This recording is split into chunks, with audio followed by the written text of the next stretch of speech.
On our next story here, the upsurge of various movements ready to displace both the ruling All Progressives Congress as well as the leading opposition party in Nigeria, the People's Democratic Party, has never received more ado than in recent times with the emergence of the third force as an alternative to the myriads of challenges confronting Nigerians as a people.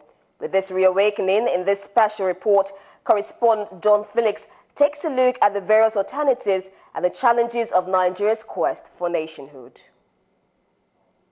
In Nigeria today, the mood or perhaps the expectations of most Nigerians under the leadership of the All Progressive Congress can best be described as one that has left the vast majority with no option than to seek an alternative.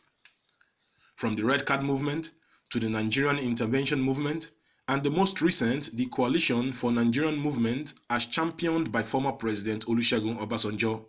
With particular reference to the Coalition for Nigerian Movement, the registration of Chief Olusegun Obasanjo as a member and his open memo to President Muhammadu Buhari have left many with questions. Is the former president genuinely seeking for a better Nigeria through this movement? Or is this another avenue to score cheap political points? It does not behove him to give that message, because he is part of the problem. He is part of the problem. He was more or less the captain of the ship or the pilot that brought the APC and Buhari to power.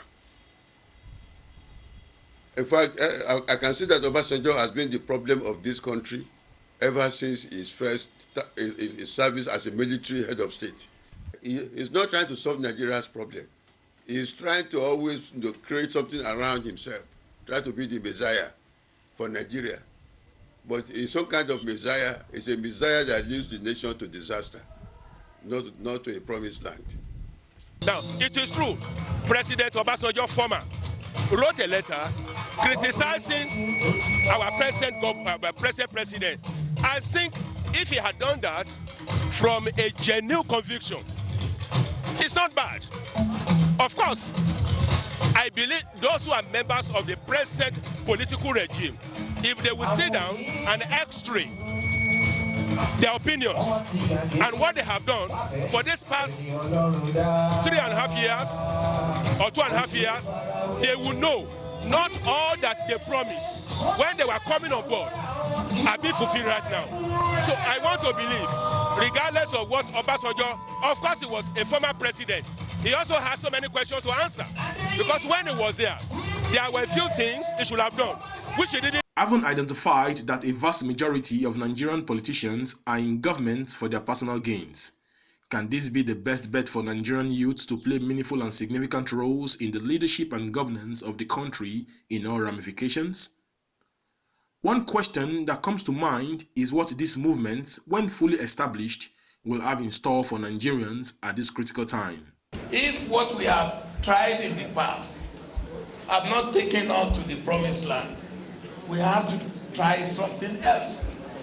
And something else is this popular grassroots movement built from the bottom to lead us, I hope and pray, to the promised land.